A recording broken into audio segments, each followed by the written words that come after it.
Alright, what is up? Cool. Evening folks. A couple of people tuned in already. Yeah, I mean a bit of an impromptu stream. I have this to build, so I was going to see if I can put on a little bit of music. I'll try and keep it nice and low.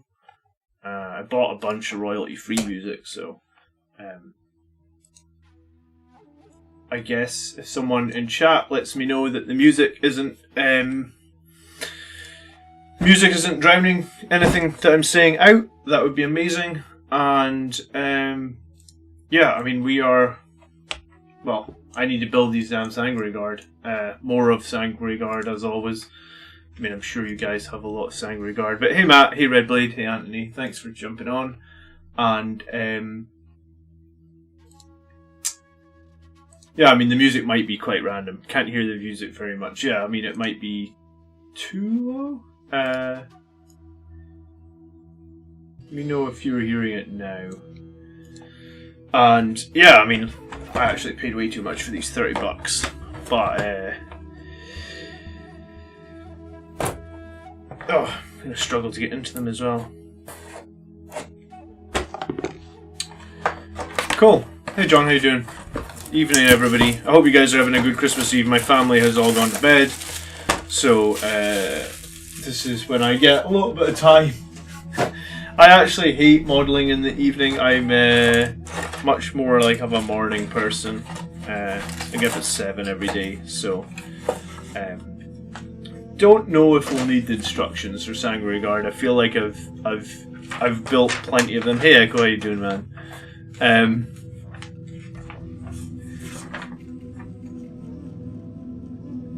But we won't be building Sangre Ancient because I have 2 of them and I guess we don't use them anymore. It's a bit sad. And unfortunately Sangre Guard don't come with transfers. That's sad as well. You always have to pick up those transfers on eBay or something. I actually thought you got more than just 2 sprues with these guys. Guess not. It's been a while.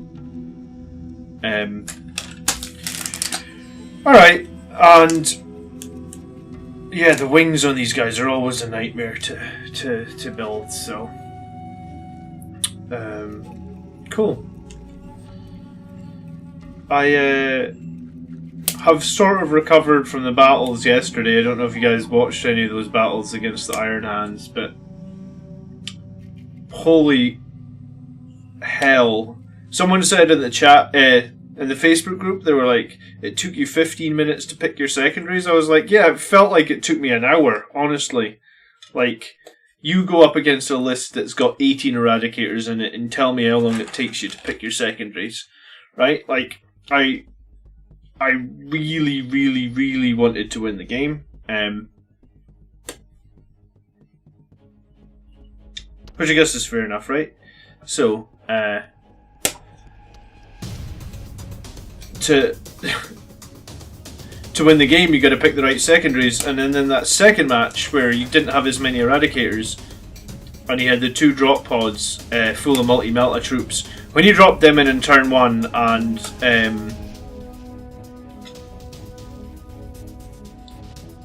when you dropped them in turn 1 and killed this Falchion before the Falchion ever fired, right? So basically, that tank is 630 points, or maybe 615 actually. So when he killed that in turn 1, I don't think he killed anything else in turn 1, but he did kill that. So basically, like, at that point, I was playing like a 1300 point list against a 2000 point list, right? Like, it was like maybe a year ago or something, I would have just conceded the game at that point, thinking like, oh geez, like I cannot win this game after losing my super heavy tank in turn 1 before it even got to fire. And Sangre Guards are actually not that like. So I run Sangre Guard obviously, and I mean I guess if you don't run Sangre Guard, you could run Blade Guard Veterans, right? But those are not that strong against Leviathans anymore. I might be Echo. I mean, as I say, like it's late and it's Christmas Eve, so I thought like I'd just build some guys and just chat about yesterday. And also, if anyone's got any questions about rules and stuff like that, please just feel free to ask them in the channel.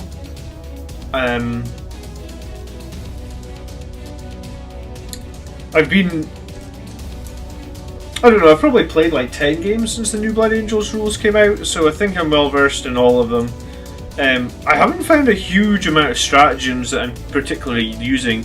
Would you bother building the Ancient? I've got Box of Sanguinary Guard and needs building. No, but I already have 2 Ancients max, so I mean... I guess if you don't have the Ancient currently... If you don't have an Ancient currently, I'd probably build one, because...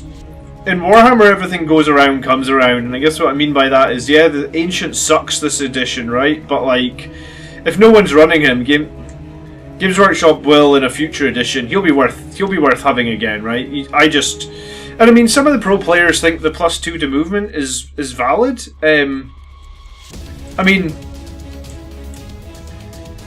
I think you just have to be really smart when you're using your melee troops, right? Like, if you guys are new to the hobby and really want to see how to use your melee troops to, like, really good effect, then, like, watch the game I played, the 2 games I played yesterday. In both games, like, I did quite a lot of wrapping, and I guess what I mean by wrapping is, like, jumping into close combat and getting all my units around the Iron Hands units so he cannot fall back. And so it does 2 things, right? It stops him falling back, and if he can't fall back, then he can't shoot you, right? Because he's got units stuck in combat with you. And then it does, and yeah, so and you get to attack first in his turn. So basically, it gives you that second wave of attacks, and he can't shoot you. And in the second game, yeah, 9 Sanguinary Guard and 1 Ancient. I actually have like 12 Sanguinary Guard and 2 Ancients. My issue is I built a bunch of them maybe like a year and a half ago now, and I put plasma pistols on them, and I just don't like plasma pistols.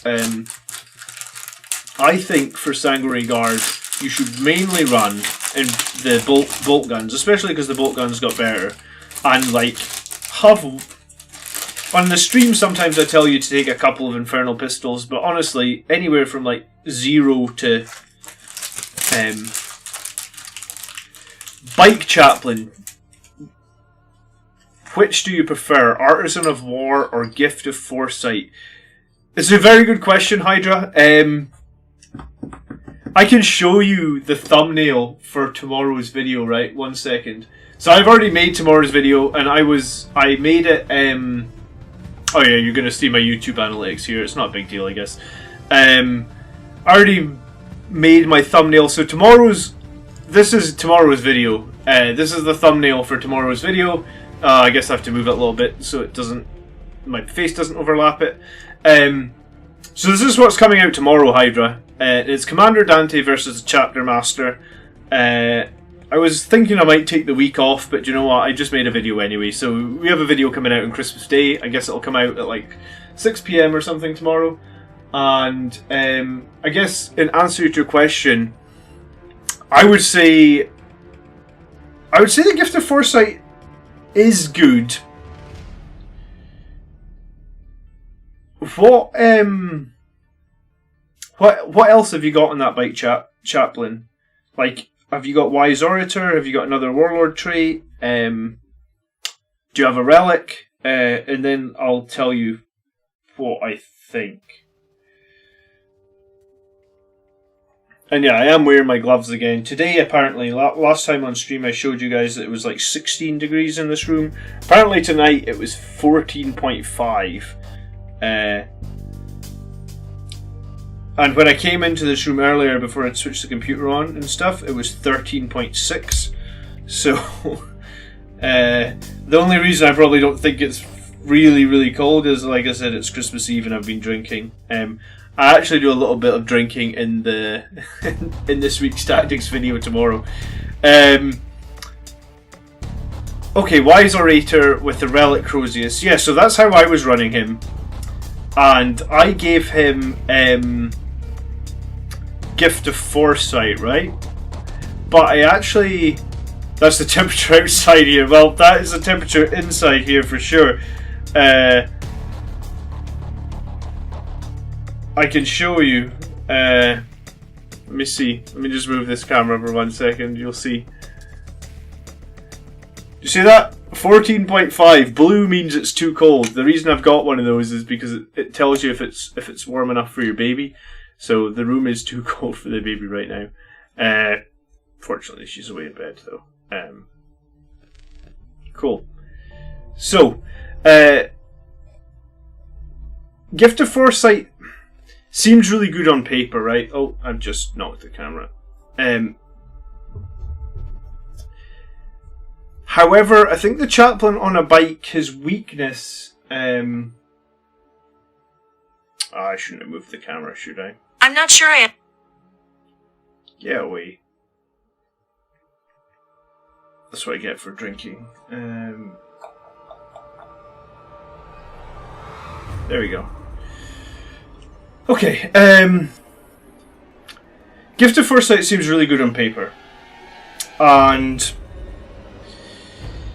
I think the one issue that the chaplain has, maybe, and this is just maybe a maybe, is that he has no feel, no pain. I don't think there's any way to get him feel no pain if you have the Wise Orator, unless there was a relic you could take. So I used the chaplain on the bike, and I thought he was fairly survivable. Had a little bit of an issue with small arms fire, and I guess what I mean by small arms fire is like he got shot a lot of times by bolt guns, and with the -1 AP of a bolt gun or whatever, maybe it wasn't a bolt gun, but a bolt rifle or something. With a -1 AP, he's only saving on 4s, right? So Gift of the Foresight in that sense didn't seem super useful, right? Because like if you're only saving on a 4, being able to reroll one more save, it's decent, but then small arms fire is an issue against that guy, right? And what I was going to recommend, in the video that I have going up tomorrow about the captain, on the captain I recommend that you take the Adamantium Mantle, as you mentioned, but on the captain, for the relic, I take the Artificer, the Angel's Artifice, the one that gives him +1 strength, +1 toughness. So you have a captain that has... have I glued the wrong place here? No, I don't think so. You have a captain that has 6 toughness, 7 wounds, so he has 1 more toughness than the bike chaplain. But by giving him that Angel's Artifice, he has a 2+ save, and then you can give him...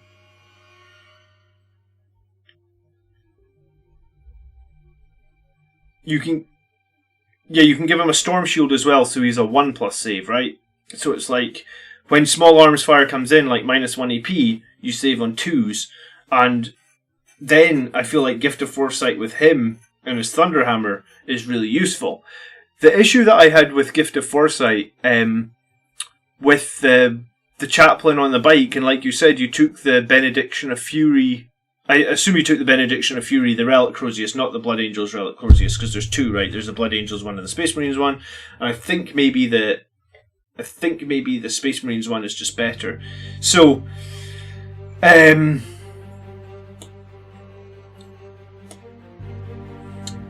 sorry.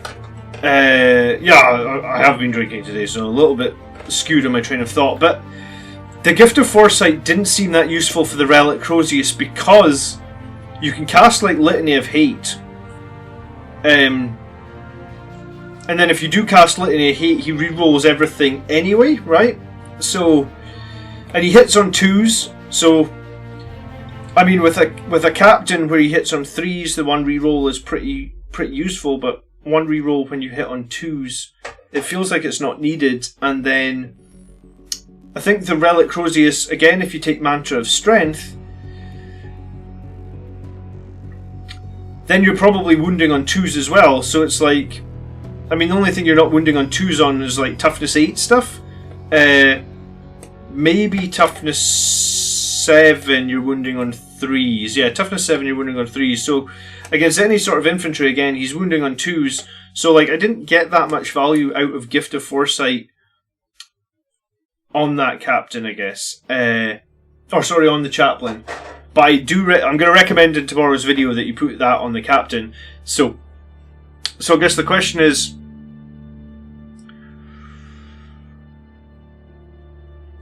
probably take Artisan of War, but the thing is you can't use Artisan of War on the relic weapon, right? Because it's already a relic.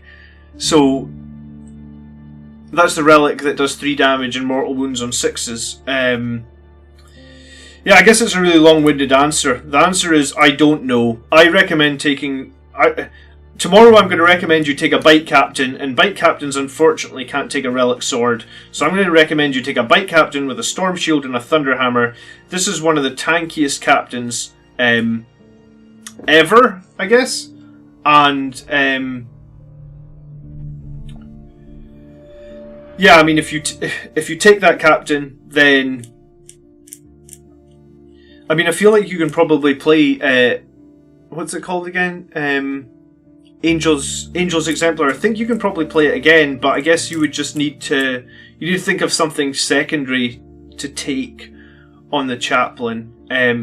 Unless you don't want to run the Bite Captain, you just want to run the chaplain. And in that sense, then if you were just running the chaplain and not the Bite Captain, and you don't need Adamantium Mantle, I would actually take the Mantle. It means you don't have to take the Litany that protects you against mortal wounds, which is the Litany of Faith. And that 5+ Feel No Pain is actually pretty useful. I mean, if you're on a Toughness 5 character with 7 wounds and you have a 5+ Feel No Pain, it's almost like having 10 or 11 wounds on the captain that we're going to look at tomorrow. I think he can survive like 200 bolt gunshots or -1 AP bolt rifles. Like it's just ridiculous actually how tanky they can be. I got the Codex, so Long Barrel says, I got the Codex already and I've seen it. Sorry, I've got the Codex already and I've seen many also have it. Did you Brits not get it for the thumbnail to say Codex leaks? YouTube has this funny thing where you change the thumbnail, right? And, like, they have this restriction on thumbnails where the thumbnail needs to be under 2 megabytes, but half the time you upload a new thumbnail, it just reverts back to your own thumbnail. I don't know why. It doesn't say the thumbnail didn't work. It just reverts back, and you don't actually know it's reverted back unless you look at the YouTube stream in another window. So it's like there's a bug or something on YouTube. So that's why the thumbnail is bad. Sorry about that. I can't wait to send my Death Company themed Storm Raid in with its payload of 10 Death Company and a Librarian in terms of armor as a Suicide Squad. You mean a Librarian Dreadnought, I assume? I did that in my match on the channel a little while ago. It was a Librarian Dreadnought with Dante and 5 Sanguinary Guard in it, and played it against an Elder list, and it was so lucky. It survived turn 1 with like 1 wound left.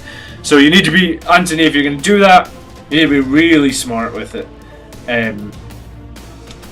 One interesting thing about the Storm Raven is it does get, it does have the Machine Spirit special rule. So you can pay 2 CP to operate at full profile in the next turn, I think. So I've snipped 5 bodies and legs here, but do you know what? I might have been better leaving one on the sprue. I don't need all of these guys, and I maybe want to do some conversions, and I like the Sanguinary Guard wings on other models. So maybe I'll just make one body and I'll put it to the side as like a possible conversion option. We'll see. Balanced Hydra, yeah, the one with mortal wounds. The Litany of Faith is the one with mortal wounds Hydra. I think if you aren't going to take I'm going to recommend in tomorrow's video that you take a captain the way that I've got him set out. So that will be Adamantium, Gift of Foresight, Thunderhammer, Storm Shield. He is one tanky son of a bitch. He's absolutely no joke. And in tomorrow's video, I'll actually show him being shot by like 12 Meltiguns or something, and he takes 2 wounds from it. It's ridiculous. But if you are going to run that Primaris Chaplain on the bike, who's also very strong, just a little bit weaker against small arms fire, then I think the thing that's going to kill him, assuming that you can survive small fire, the thing that's going to kill him is like a someone gets a melt-a-gun shot through your armor and you use your Gift of Foresight, but you still can't get the save in.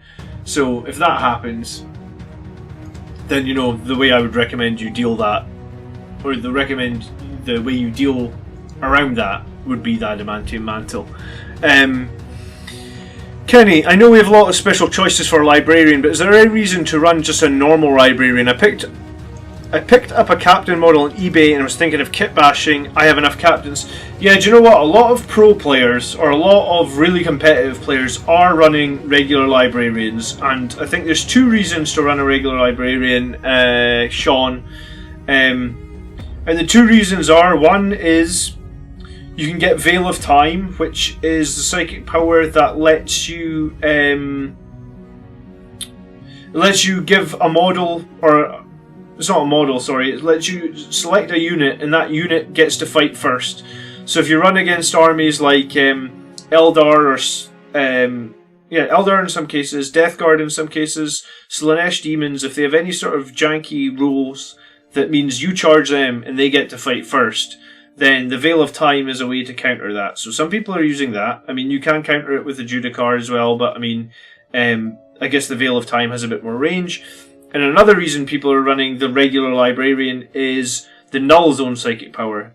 Obviously, the regular librarian doesn't have an invulnerable save, and Null Zone lets you turn off invulnerable saves. I don't actually remember off the top of my head the range on Null Zone, but I mean, we'll just check it. I've got the Space Marine Codex right here.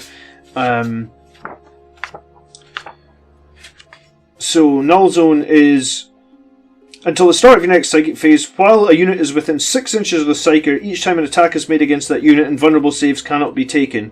But I believe that that also affects your own units. So I guess you would have like the psyker with a Death Company or something that doesn't have an invulnerable save, or a Sanguinary Guard, and you run them into some sort of high value target that has an invulnerable save, and you can just turn it off. I mean, bear in mind you have to have the psychic power has to go off. So some people are actually running that regular librarian with the jump pack.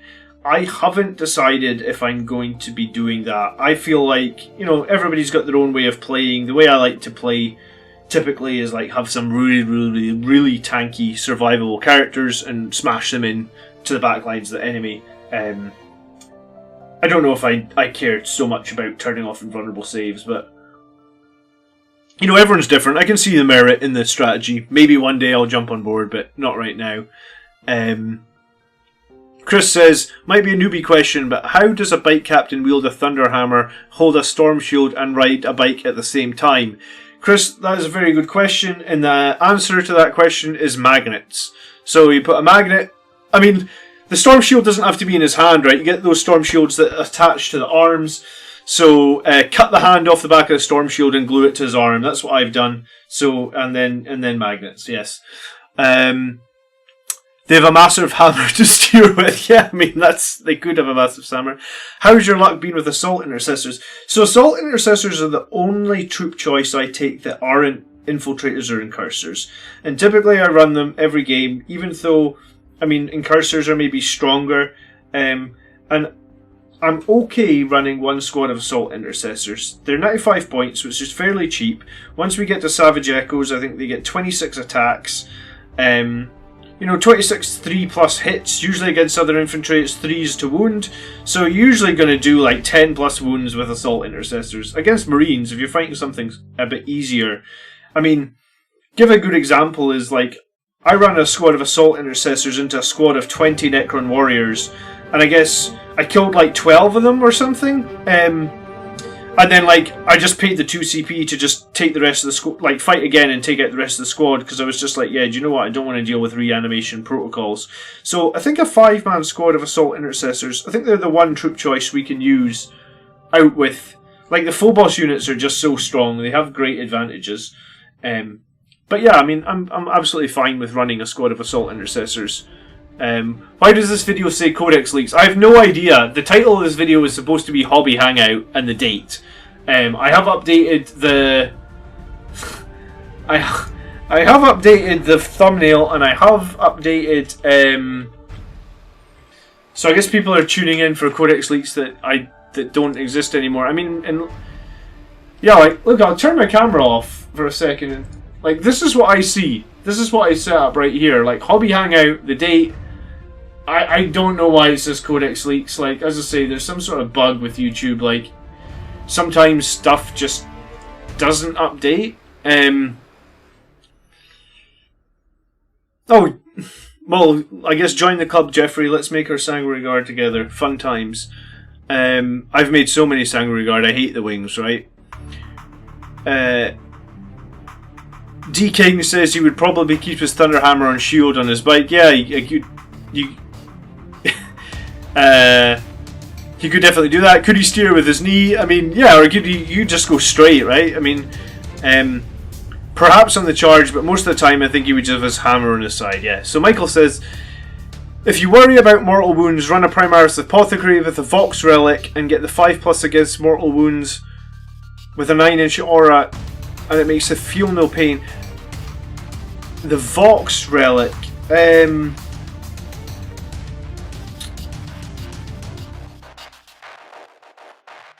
I mean, I guess I don't super care about mortal wounds, but in some ways I do, right? Like, I care more about, like, your Primaris Chaplain on the bike or your Primaris Captain, like these really expensive models that you've put a lot of points into that need to be up in the enemy's face blowing stuff up, right? And then the stuff blows up and it explodes, and if they've got no way to deal with the mortal wounds, and I guess in some senses, yeah, I mean, if you could get smited or something by an enemy, you know, like, but I don't know if I would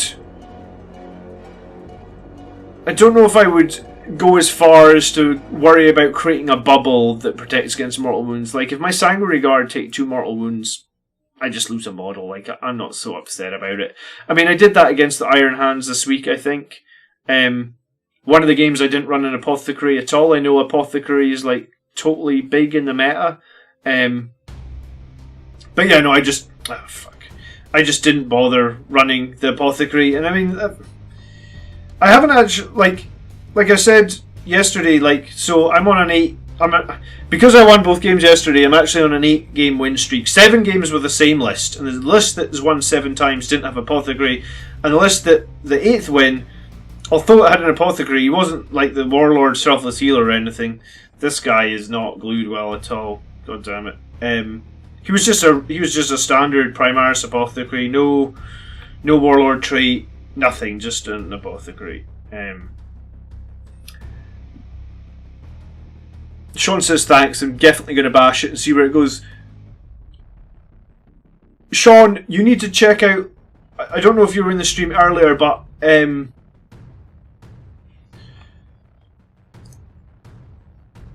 video I have coming out tomorrow, I'll show you the thumbnail for it. I haven't, yeah, there you go. So that's the video I've got coming out tomorrow, and it's basically Commander Dante against the Bike Chapter Master. And I think once you watch that video, probably going to come out like 6 PM UK time, something like that. I think once you watch that video, I'll be surprised if you still want to run Dante, to be honest. And I think I'll tell you exactly how to gear the Bike Chaplain to Bike Captain tomorrow to do a ton of damage, and also to make him super survivable.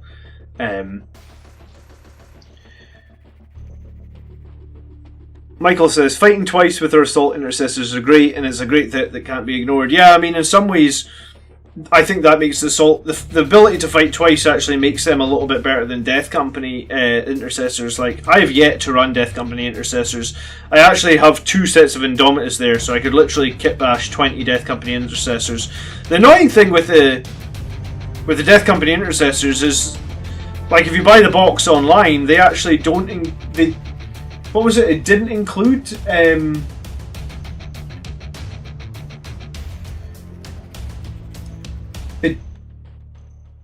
Let me get this right. It didn't include... It didn't actually include any Death Company transfers. It just included like a regular Blood Angels upgrade sprue. Like, I felt a little bit disappointed about that, right? Like, why would they not include the upgrade sprue? Like a Blood Angels upgrade sprue is fine, but like I think what would be better would be an actual Death Company upgrade sprue. I mean, I guess they haven't made one of those before, but yeah. So 808 Blood Angel, hi man, I've never seen you in chat before. Nice that you can join us. I plan on using one next week in a game against demons to see if we can take away the invulnerable save. Hopefully it goes well. Yeah, I mean, a lot of good professional players, I guess, are definitely running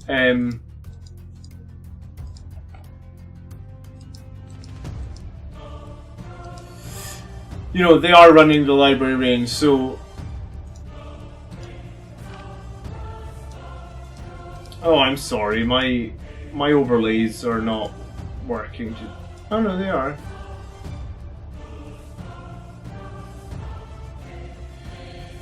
Oh, I think I need to put this at the top. Okay, I think that's fixed. Next question. Alright, so Ryan saw Hobby Hangout, thank goodness. The machine spirit in the bike probably drives when he's hitting people. Yeah, maybe. Merry Christmas, Benjamin. Thanks for tuning in. I have 3 massive armies, says Uncle Striker. Necrons, Thousand Suns, and Blood Angels. And I have a centerpiece for the Necrons, the Silent King with the Void Dragon. Yeah, I mean, I fought those Catan Necrons recently, and they're certainly interesting. Their Catan powers are so strong.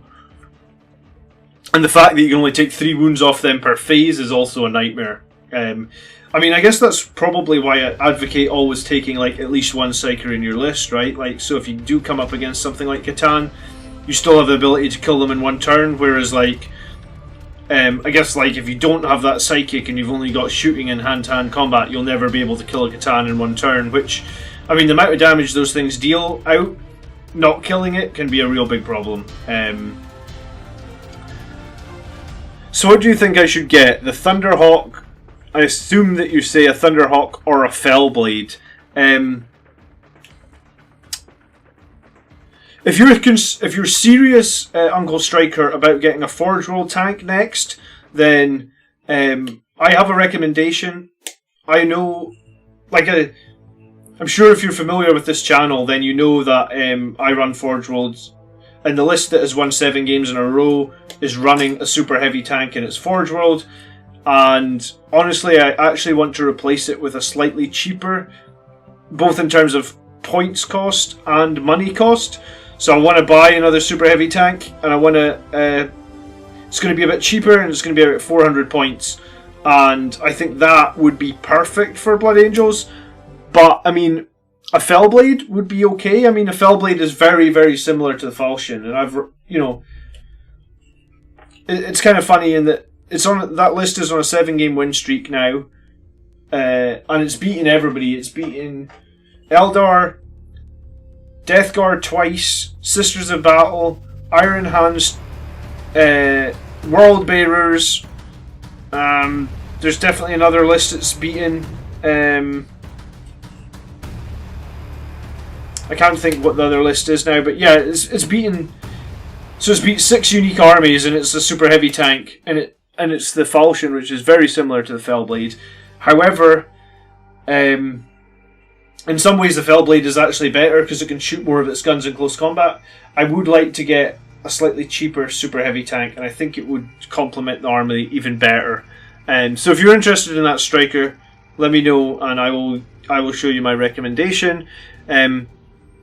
I love Dante's lore. The old soldier will endure. Yeah, for sure he will, Joffrey. Have you read Darkness in the Blood? The new Blood Angels book that just came out like a month ago. I think I had a video where I had an Audible link, and you could, or it was in one of my community tabs. You could get the Audible link and you could get it for free.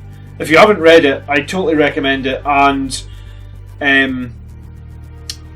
that book sort of hints that it's only a matter of time, I think, before we get Primaris Dante. I think the big thing people miss is the Assault Intercessor shooting 18 inches with heavy pistols is pretty good for Assault Squad. I guess Captain Athenos is pretty good for an Assault Squad, but at the same time, five heavy bolt pistols is never going to do that much damage, is it? Right? Like, what, you're going to hit with like 3 or 4 of them, maybe? Let's say you had a good roll, you can hit with 4 of them. You're going to wound with 3 or 4 of them. Most people taking you would think they would deploy in cover, so they're still, like, if you're playing another Marines player, they're on a 3+ save. You're not, I don't know if a heavy, usually when I shoot those heavy bolt pistols, for example, I'm just hoping to get, like, what, a wound? Like, I'm just trying to steal a wound off something, right? If I feel like if you steal a wound off something, that's good. Speaking of psychic, says Ryan, I'm tempted to run my Termi Librarian lately, thinking that Boil Blood and Bloodlance could snipe an enemy character. I think the Deep Strike thing will give me to find line of sight. I mean, yeah. You could run a Terminator Librarian to deal some mortal wounds to an enemy character, but I mean, I guess the question is, if you got that Librarian character in on melee combat, would he not just kill the character in melee combat? I mean, the strength of the Blood Angels is melee combat, right? Usually once we start getting into melee combat, that's when the game swings. Like, I always feel like in my games, there's a swing in turn 3. I mean, in some games there's not, right? In some games you have a great shooting phase, or you have a really good first couple of turns and there's no swing, and then when turn 3 happens and you're just stronger, things sort of work out.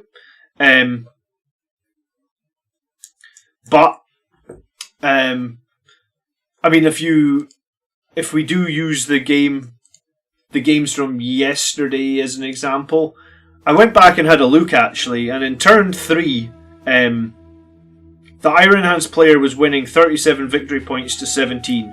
So he was literally 20 VP in the lead, and he went first, right? So I guess in his turn 3, like, so before I'd had my turn 3, he was 20 VP in the lead. Which is significant, right? Like, if you're on the battlefield and you're 20 CP behind, like, you could potentially start getting worried. You could potentially make bad plays because you're so many victory points behind. But like, like, I just relied, I guess, on, like, our Blood Angels have that swing once we get going into the close combat phase. So, would I take a Librarian Dreadnought to try and snipe? Like, Back before the Codex, right? I took like a Phobos.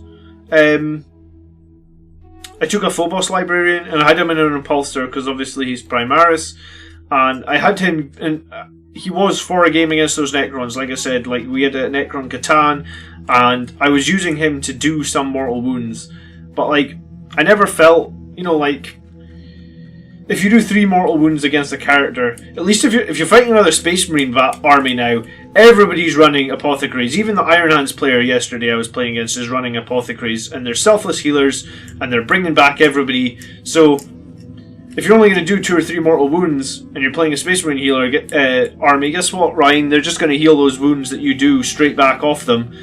They're not even going to have to roll a dice because they're just healing a flat 3 wounds now. So I think a much better way would be to gear your Librarian to survive and get him into combat. But I mean, there's some legitimacy to what you say. Like, it could work or it can work. But yeah, maybe just not how I'm playing currently. And although when I talk about, like, the lists that my friends are playing and stuff, and how we're playing in this, like, win at all cost meta, I am 100% win at all costs, right? Like, I'm rubbing it in my friends' faces that I'm on an 8-game win streak, and, like, none of them can beat me. So, like, although my list maybe seems a little bit unorthodox with the super heavy tank, I mean, the list is just designed with the super heavy tank to be a distraction. And in the game yesterday, where what's typically been happening is my friends have tried to ignore the super heavy tanks. So they're like, yeah, we're not going to shoot anything at the super heavy tank. We're just going to leave it alive because it's so difficult to kill, and we'll just hide from it, or we'll try and enjoy the game and not have to deal with it, right? So if they do that, then the super heavy tank pumps out damage for the whole game.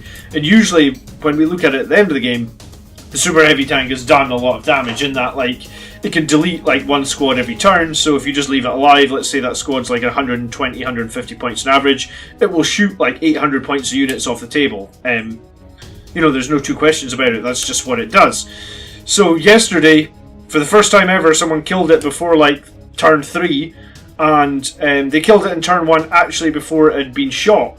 But to do that, like, the issue I usually have when playing against Iron Hands is they deploy so deep in their deployment zone, it's so hard for me to get at them without getting shot off the table. To kill the super heavy tank, he had to deploy everything so far forward to get all his shots on the super heavy tank. All his multi-meltas, everything was deployed forward. The drop pods, and I guess what that meant was, like, I was able to get into combat with all of it, or maybe not all of it, but enough of it in turn 1. And the fact that he's got those drop pods down, I can just leave my units in combat with those drop pods, and the drop pods can't fall back or anything, right? So it's like he can't actually shoot. Like, so Librarian Dreadnought was able to jump straight into the middle of the map, tie up into a drop pod, and he's just like, yeah, you can't shoot Librarian Dreadnought. And he's just going to...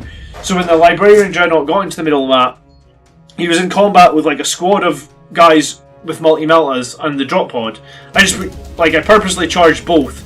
So if I killed the multi-melta squad, or the multi-melta squad fell back, the Dreadnought's still in combat with the drop pod, so he can't be shot. The Dreadnought will kill the drop pod probably in his turn, or even if I didn't manage to kill it in his turn, I could have then smited the drop pod in the psychic phase, and then, you know, flew forward like I did, I guess.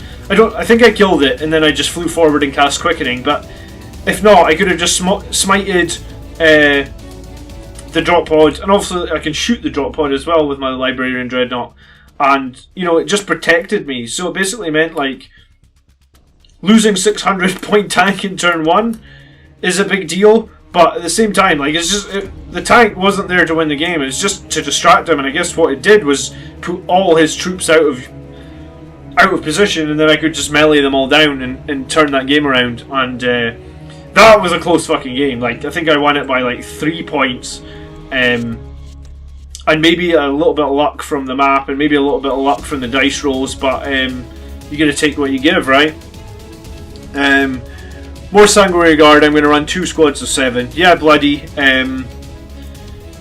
I just run 1 squad of 8 typically at the moment, but I just want some more weapon options. Like, I'm trying to squeeze out some more points to get that company champion built, because, like, he's so useful.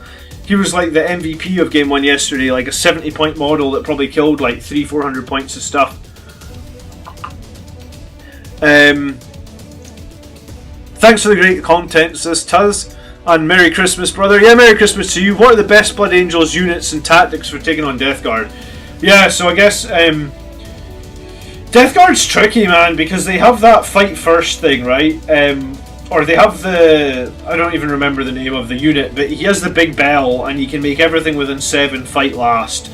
So I guess if you're going to fight up against Death Guard, maybe something like Blade Guard Veterans with a Judicar. That definitely seemed like an option to me. If you are going to run and charge... Unless you can straggle them out, like if you're going to charge headlong into them, you just have to be very wary that, like, they have stratagems that will let them fight first.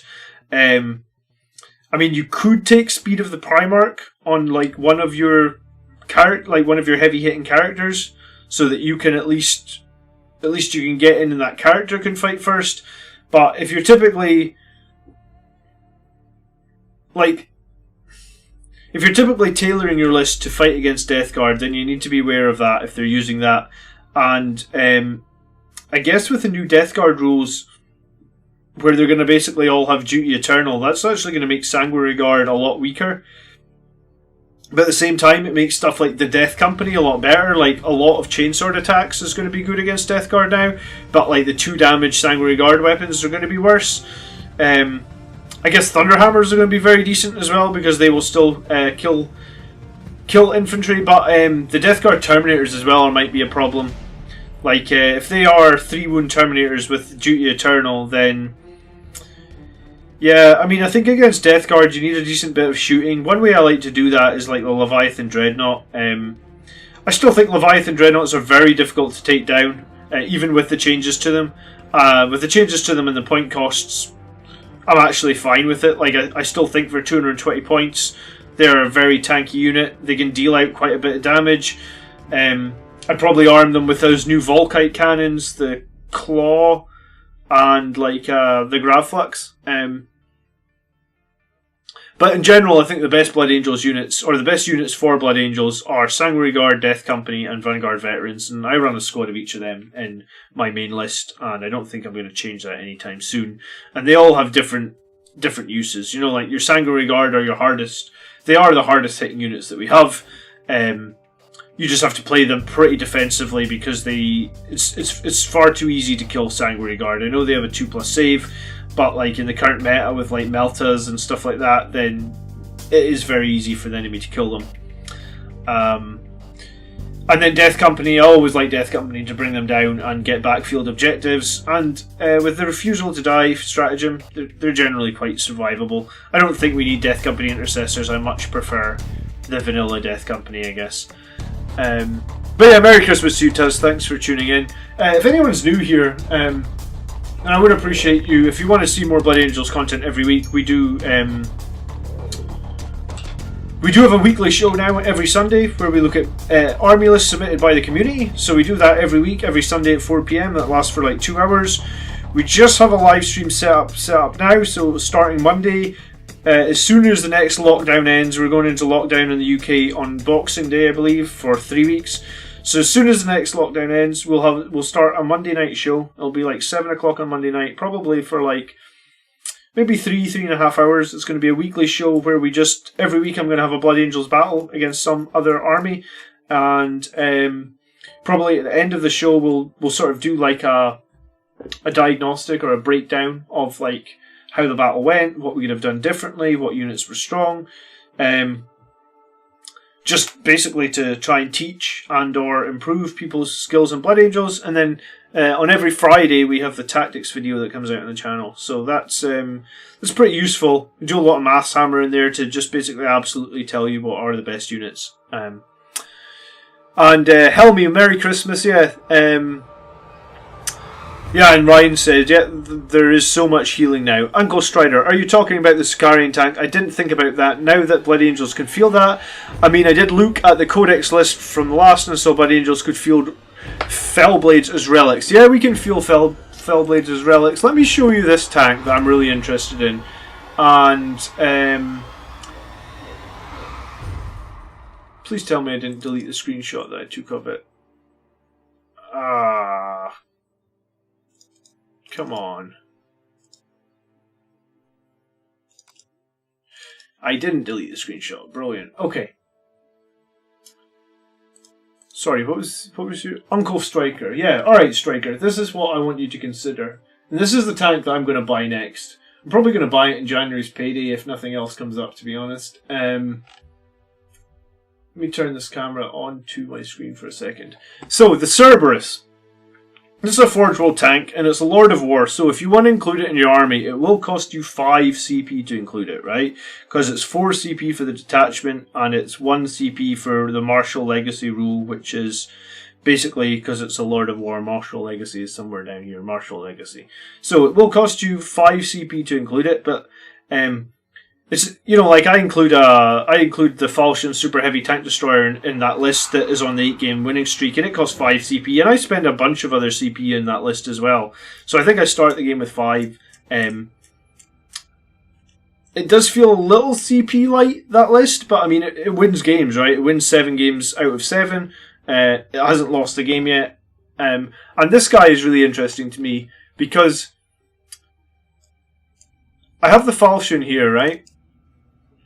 So, the Falchion is toughness 8, 26 wounds, and the strength of the Falchion is, it's got this twin volcano cannon, which is pretty legit. Like, it wounds toughness 7 stuff on 2s, it's -5, so with Devastator Doctrine it's -6, reroll against Titanic, and then, yeah, just flat 6 damage. The flat 6 damage is the thing that just wrecks, right? Like, you know, you fail 2 armor saves, you take 12 wounds. It's crazy. Like, it's like las cannons on crack. It's so good.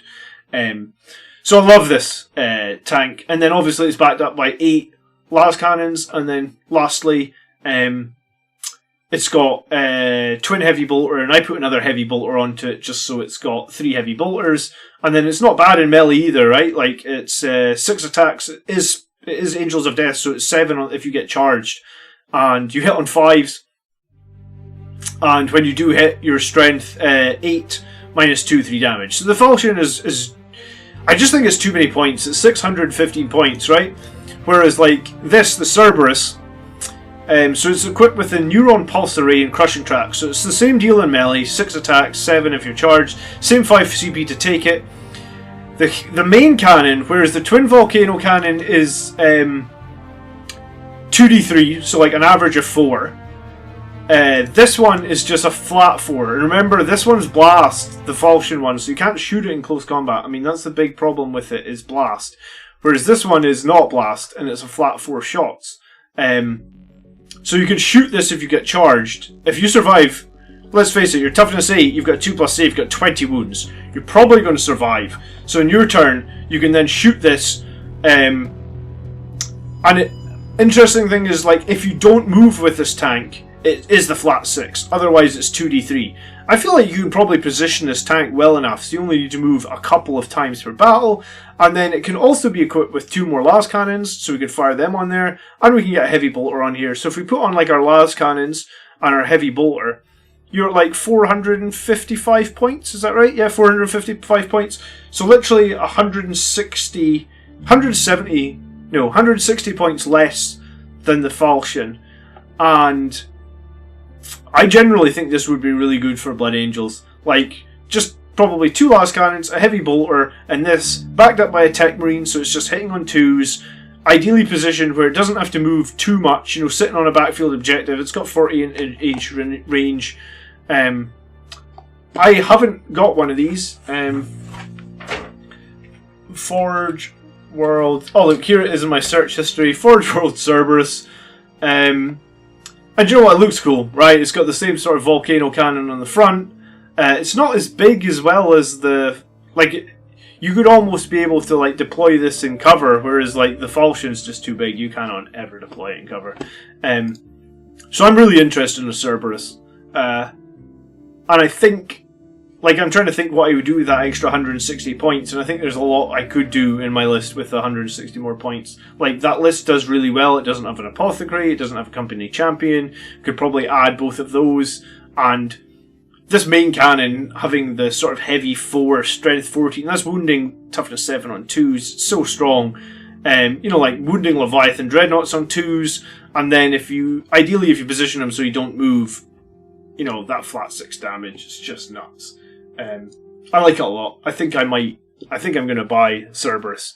Alright, sorry, holy crap, there's a lot of chat while I was talking about that. I wish giving the champion a jump pack wasn't Legends now. I miss the jump pack command squad, yeah. But, I mean, the new one is pretty legit, so that's fine. Hello, I would like to build my 10 Sangrar with the same weapons, and I want to know what is better, swords or axes. Alright, Chaos, people will tell you both things with swords and axes. And I guess, in some ways, it's a little situational, right? So, like, if you run Sanguinary Guard against other Marines, and you expect your enemy Marine player to be playing something like Transhuman, then swords are going to be better. Because, if you think about this, Sanguinary Guard swords are toughness 5, or sorry, strength 5, right? So if you hit toughness 4, you wound on 2s. If you hit toughness 5, you wound on 3s, and you still wound armor on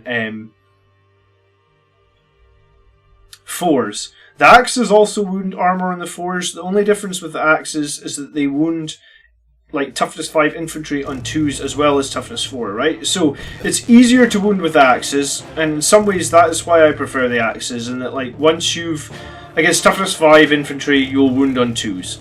However, if it's Marines you're fighting and they have the ability to transhuman, then if they use transhuman, then the swords actually become better at that point. Because, like, the bonus you had for the axes, the extra +1 to wound essentially is gone when the enemy uses transhuman. So it's situational that way, but the other way to think of it as well is The -3 on the swords against the -2 of the axes.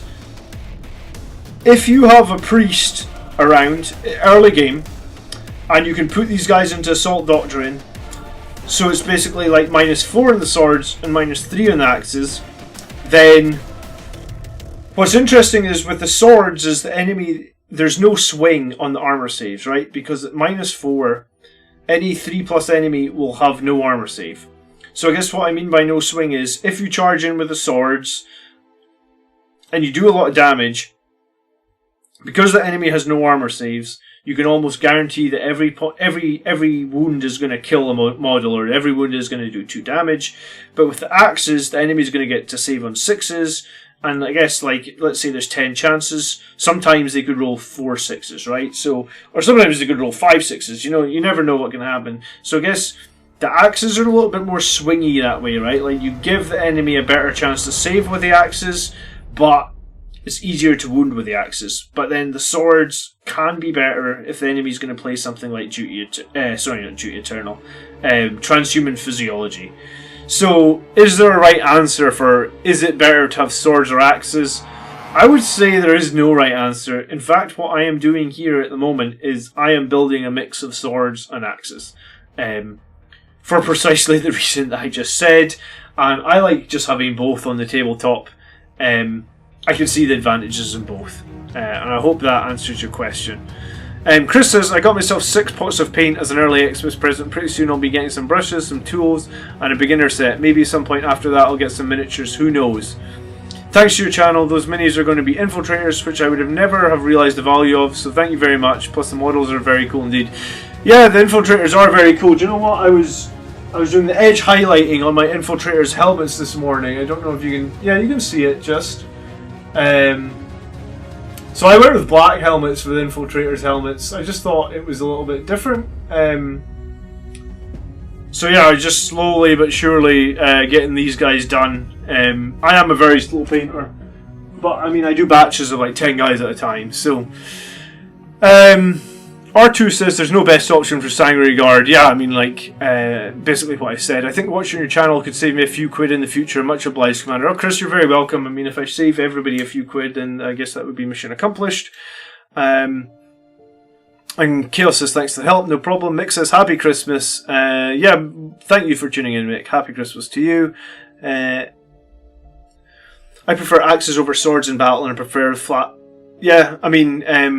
the swords are flat 2 damage as well, Artur, but I mean, I guess it's just... In Death Company, I have 5 packs of Sanguinary Guard. Death Company is mainly chainswords, right? Like, chainswords and 1 or 2 guys with a Thunderhammer seems to be where you would go with Death Company. Thoughts on running a combo of Rites of War Warlord trait with Visage of Death Relic on a Jump Pack Lieutenant. I was thinking of to remove Obsec from enemy troops while giving Obsec to my army. Yeah, I mean, 808 Blood Angel, that's the sort of question we normally get on the weekend, on the weekend show, right? Like, we often get questions about Warlord traits, or I often review them, and I do like the idea of removing enemy Obsec and granting Obsec, but I mean, I also like the idea of just killing the enemy. I think if you do what you're saying there, it's going to be quite situational, right? Like, there's certain armies that do a lot of Obsecing, like Necrons, and I guess if you run into those, then, you know, it's almost like, so be it.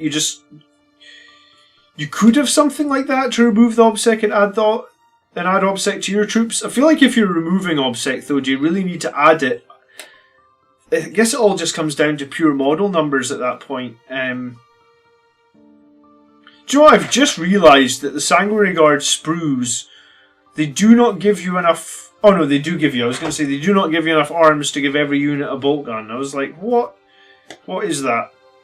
Alright, so every unit can have a bolt gun. Yeah, I'm an idiot. And, yeah, I mean, I guess...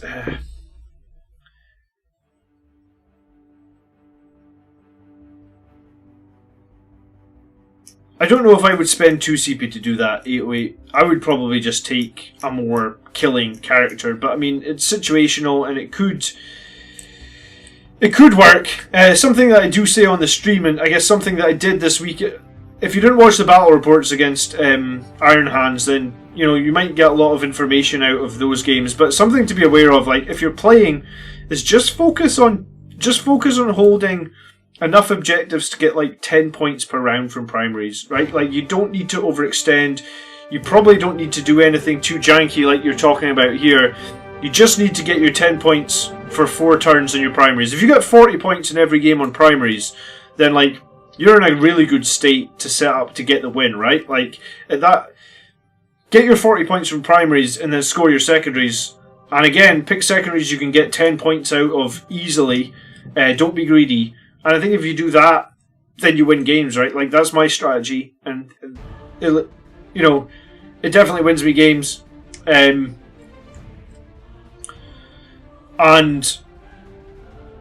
yeah, I mean, like, I think at the moment there's more powerful characters that we can run. Tomorrow's video is going to cover Chapter Master on a bike, who's a monster right now. So I'd probably more likely use my relics and stuff on that. But I mean, you could do that if you want. Forge World is stupidly expensive. Do you know what? Forge World's stupidly expensive in the UK as well, Hydra. I mean, I don't know how much that Cerberus tank cost, but let me double check. What was it? The Cerberus tank costs... Oh, it says 140 euros here. Hold on, let me check the UK price. The Cerberus tank costs £116. If you look at it, it's pretty much the exact... Like, look at it. It's the same size as a Land Raider, and a Land Raider is like 50. So, like, basically they've doubled the cost for what, this cannon? It doesn't even have as big sponsons. So, yes, Forge World is just expensive. Like, I guess if you really want to get deep into the hobby, then you just have to pay the price. And I guess that is that. Let me check these arms. So, right arm, right arm, right arm. Are these all right arms? Right arm. And right arm, and it is. I didn't realize the time. It's 10 to midnight already, so I am probably just going to make these arms, stick them on. It took me a bit longer to get set up to do a Hangout stream. First time I've done one of these. Appreciate you guys all coming and hanging out. Actually,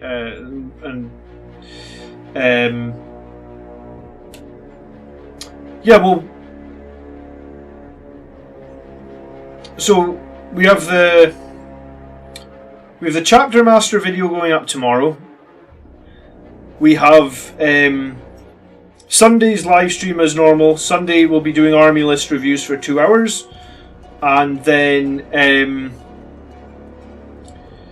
I have got a battle report against Sisters of Battle, like 90% edited. So we'll have that at some point, maybe next week. And we'll do another Hangout, and I guess we'll see what time allows. But now we've got the ability to live stream games. I'm really pleased about that. So we're going to be able to do that more often.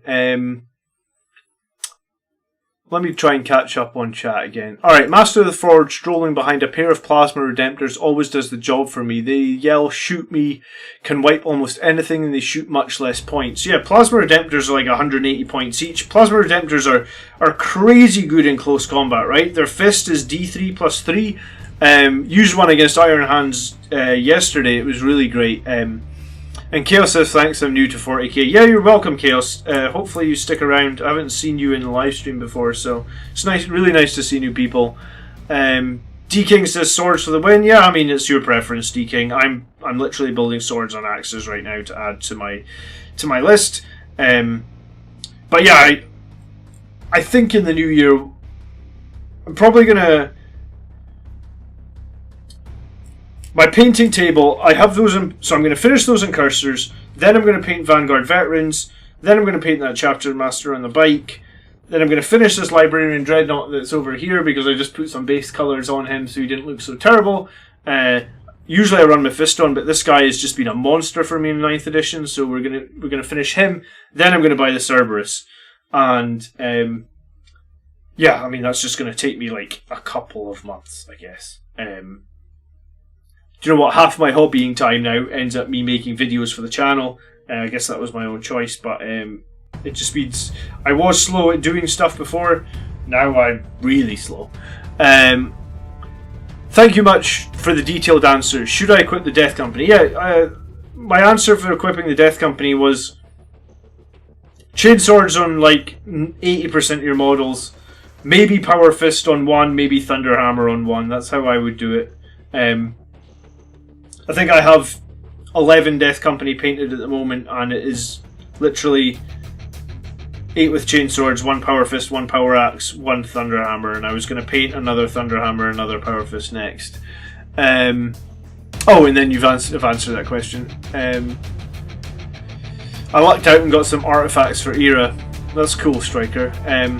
Now I want to have 2 squads of Sanguinary Guard, 7 man each, 3 swords, 2 axes, and 2 power fists with an Infernal Pistol. Yeah, I mean, I do like having one random Infernal Pistol in there, just as a nice way to just surprise your opponent. If you're in close combat, which you always will be, the potential to just do 8 damage with Infernal Pistol is always nice, right? Like, the amount of times that I've done like 7 damage with an Infernal Pistol is just, you know, it can just be a surprise gotcha, and sure, sometimes you fail to hit, you know, but you're only paying 5 points for it. If you fail to hit in one game, chances are you'll hit in the next game, so over time you'll get value out of it. Being in the right place in the right time, yeah, that's true. So Matt Harlan says, while we're on this topic of Sanguinary Guard loadouts, what's everyone's thought on Infernal Big Bolt Gun? Yeah, I mean, I guess we just touched on that. You need 1 or 2 Infernal Pistols in a squad. If I'm running a squad of 9, which I have done, I would run like 2 Infernal Pistols and 7 bolters. If you're running like a squad of if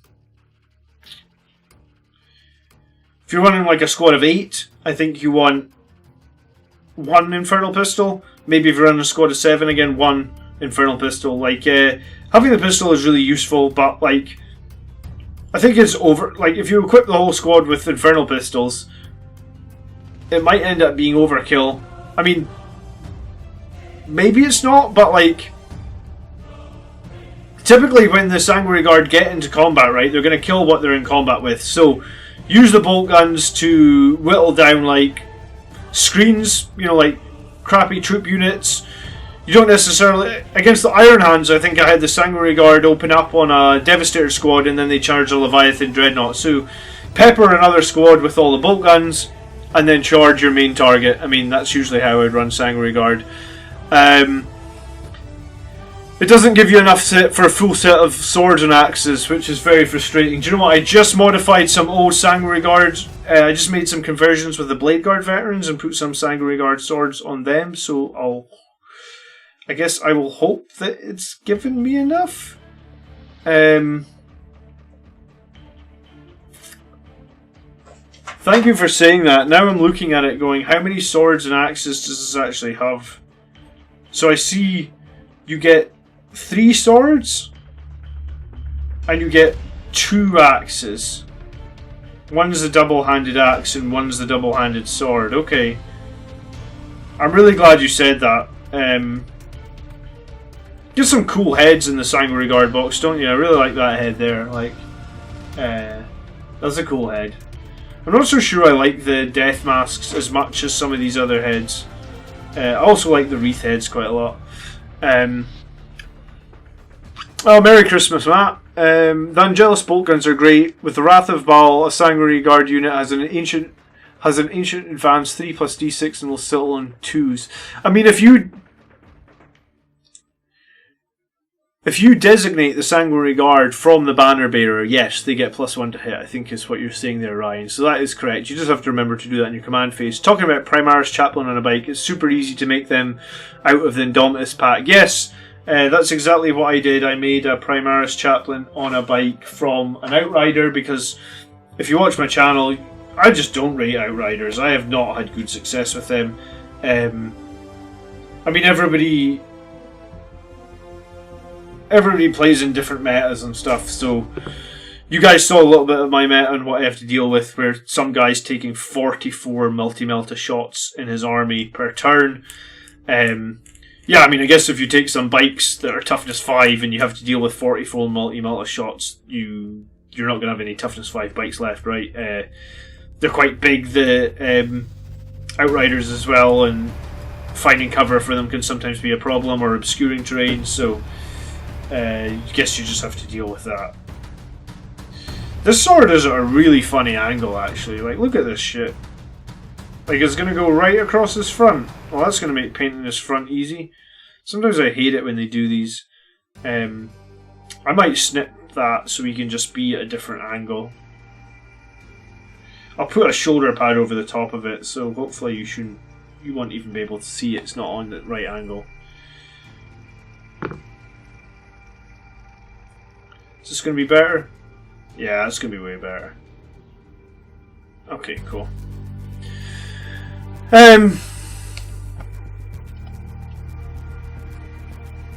Thank you for the great advice. Happy holidays from Hawaii. Oh, nice, you're in Hawaii. This is literally probably as different as you could be from my temperature here, where I'm sitting in. Do you know what? Last week, when this room was like 16, I told someone it was 62 degrees Fahrenheit.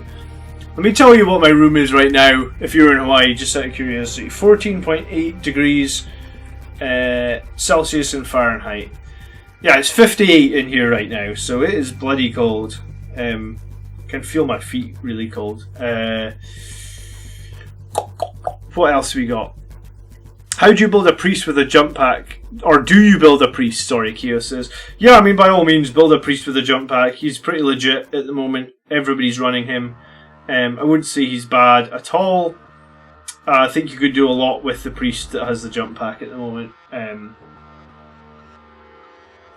I just say I love working with poly cement? I don't know if you guys use the poly cement glue. This stuff is so cheap. And it just holds so bloody quickly. And it's solid. And if you get it on your fingers, it's not like super glue. It doesn't stick at all. I love it. Absolutely love it. The Cerberus wouldn't look out of place strapped onto the head of a young stag wobbling around on his knees in a station in Amsterdam. Yes, I mean, I guess the Cerberus is a bit of a random model. 3 swords, 2 axes. Isn't it 3 swords, 2 axes, 2 power fists? I mean, I guess... I don't play in a marine heavy meta. I mean, Death Guard... I play Death Guard, I play Sisters of Battle, I play Necrons, Eldar, Chaos Space Marines. I mean, the only thing that I don't really play against... Well, right now Tau aren't in a very good place, but I do have a friend that plays Tau. They're just... Tau feel pretty weak at the moment, and I don't have a friend... I don't really have any Dark Eldar in my meta. And I do have a friend as well that plays Imperial Guard, so I think I'm covered. I've got like 10 people there. The only other factions I play Space Marines against are Iron Hands and Ultramarines, and I haven't played Ultramarines in probably like 3 months. Bloody Space Counts are all the rage here. Thankfully I figured out how to bait them and then post 4-0 in the last series. What do you mean by Space Clowns, sorry? The way that Games Workshop pack their boxes doesn't make sense. Yeah, I mean, they don't make 14 sense. 14 degrees inside. How? How? Because the house that I currently live in was built in 1880, and I didn't realise that. I didn't realise that it would be this cold when I bought it. I guess is the answer to your question. But yeah, no joke. I guess they didn't know what insulation was in 1880. So we basically heat the rooms in the house that's important to heat, and it's still crazy. Like, it's crazy expensive to heat the house. So like, right now I'm only wearing a shirt and a hoodie, but sometimes I'll wear like a thermal layer underneath as well. But yeah, I just generally don't heat this room. I heat the rooms where the wife and the baby are. So, Merry Christmas, dude. Just started Blood Angels Primaris Army this year after 17 years out of the game. Been enjoying your videos. Thank you, Dan. Merry Christmas to you. It's just turned midnight here in the UK, so I'm going to have to get off here in a minute because we have a 14-month-old baby that is going to be up super early, like 6 a.m, ready for Christmas Day. So, do you know what? We'll finish these guys on stream in a little bit. Do you know what? I'll just answer some final questions, if that's cool. And then, yeah, if you guys are, if you want some light entertainment tomorrow, it'll be like 6 p.m. tomorrow, we'll have the video for the new... I'll put it on screen right now. So tomorrow at 6 p.m, we have Commander Dante against the Biker Chaplain. And I've made a presentation on this so that you guys can 100% decide who you want to bring in your army. Because I like Dante. I mean, I have him. I've painted him. I enjoyed painting him. He's actually the only painting video on this channel. For whatever reason, nobody watched it, so maybe I'm a bit more noob at painting than I thought I am. But yeah, I like having a chapter master. So I guess you'll see tomorrow, 6 p.m. Something like that. I mean, Smithy, Death Guard are still Marines. Yeah, that's true. I also play Tau. They're kind of rubbish. Not playing against Marines. Yeah, I guess Harlequins. Yeah, I do mean Harlequins, Dark Eldar, right? My house I rent was built in the 1600s. Luckily for me, though, the electric bill is included in the rent. Well, yeah, that's lucky for you. Mine is definitely not included. What do you think about Brother Corbulo? I think you're much better off having a Sanguinary Priest right now. Have the Sanguinary Priest, put a jump pack on him, potentially make him the Selfless Healer, and give him some better way to survive, right? Like, Armor Indomitus seems to be a popular one. Artificer Armor, again, could also be a popular one. Happy Holidays, Eldar. And I mean, the issue with Corbulo is, like, all our key jump pack units, I've just said it, all our key melee units, Death Company, Sanguinary Guard, they all have jump packs, right? And then it's like, Corbulo doesn't have a jump pack, so how the hell is he keeping up with them? That's a big issue. Isn't it Sanguinary here yet? We still have 5 hours to wait, yeah. Well, it's just turned midnight here, so I'm going to take off in a few minutes. I have to admit, I enjoy making them Sangard, but I did paint them in bits and then put them together. Merry Christmas, John, Michael says, and yeah, thanks for tuning in, Smeevo. Can you give the priest a better weapon than the chainsword? The only weapon you can give him is the Teeth of Terra, and I can see why you would give him the Teeth of Terror, right? Because his chainsword is weak, and he generally won't kill anything in combat. He only has, like, maybe 5 attacks, or maybe it's... I think it's going to be, like, 5 attacks on the charge. So the Teeth of Terror lets him do damage. However, he's not survivable, right? So it's like, he's your priest. You kind of want him alive every turn, so you're getting maximum value out of him. So to get that maximum value out of him, I guess you need... I think you need some sort of armor. Unless you play him super defensively. But then if you're going to play him super defensively, why you take the Teeth of Terra? Yeah, and Smithy says Corbulo's problem is mobility. Yeah, I agree with that. I still have a Sanguinary Priest with dual Lightning Claws and a jump pack from 8th edition. Yeah, I have a Sanguinary Priest with a Power Sword and a Stormbolter from 8th edition. Yeah, in the Index in 8th edition, they could have all... You know, it used to say you can have any melee weapon you want, and you could have any you know, you could replace his bolt pistol with a bolt gun or something like that, so it's kind of annoying. And Eldar says he'd rather go with defense. Yeah, I think I prefer the defensive one as well. I'm waiting on a box of Assault Intercessors and 3 boxes of Vanguard Vets that I got for myself for Christmas. Nice, 3 boxes of Vanguard Vets is a serious investment. Let me know how you're building them. I love them with the Storm Shields. Anthony says, Merry Christmas, enjoy the little one for the big day. Yeah, I will, thank you very much.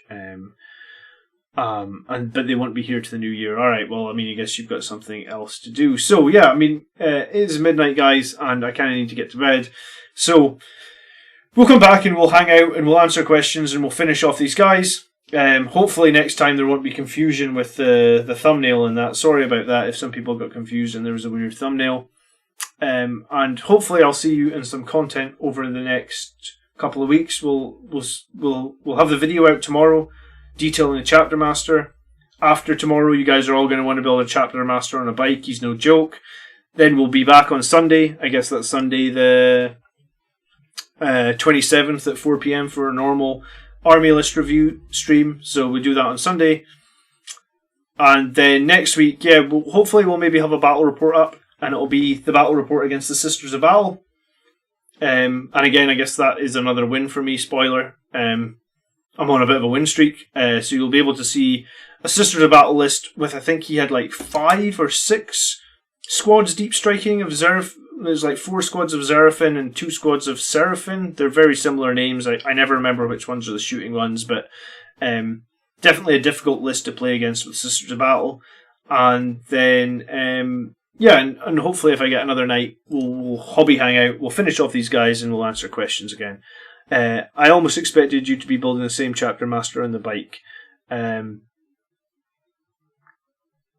Yeah, I mean, I think somebody turned me on to the idea in the Facebook group. Maybe it was you, Smithy. Maybe someone else said it. But I am now thinking that if I did buy that Cerberus, I was thinking that you could run the chapter master on the bike as well as the chaplain on the bike. And like those 2 characters, each one is like able to rain out so much death. And you know, at the moment, my list, like, at the end of the game against Iron Hands in both games, let me think about this for a second. At the end of both games, at the end of the second game, I definitely had my chapter master alive. And I feel like the chapter master didn't die in the first game either.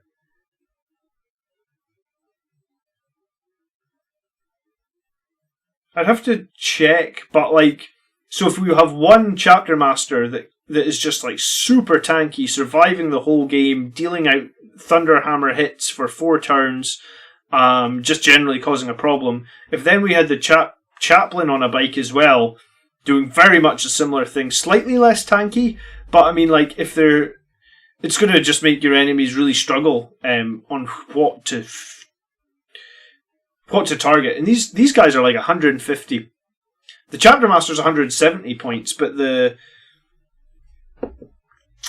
guy on the bike's only like 115. He's really cheap. If you don't upgrade him and you're happy to just take 1 litany, he is really cheap. And maybe in that situation you would keep him cheap and you would just give him Mantra of Strength or something and just leave him with his regular Crozius. So he just has, if his Mantra goes off or his litany goes off, you just have a 3 damage Crozius. So, I mean, he's just running around doing 3 damage as well. Huge movement potential as well with the same 20 inches. So, yeah, okay, so it was you, Smithy. Alright, so you get credit for tomorrow's video. Thank you very much for that. Hopefully you guys enjoyed tomorrow's video. If you did have fun tonight and felt you got any value, appreciate it if you hit the like button. And, yeah, I guess I'll see you guys all tomorrow in the comments and on the Facebook group as well. Facebook group should be in the video description down below. So if you want to join and chat in Facebook. And, yeah, we'll be back in a couple of days, guys. So thanks very much for tuning in. Wish you all guys very Merry Christmas. If you don't celebrate Christmas, then I hope you have a good holiday or whatever it is you're doing. And yeah, peace and good night. By the blood are we made.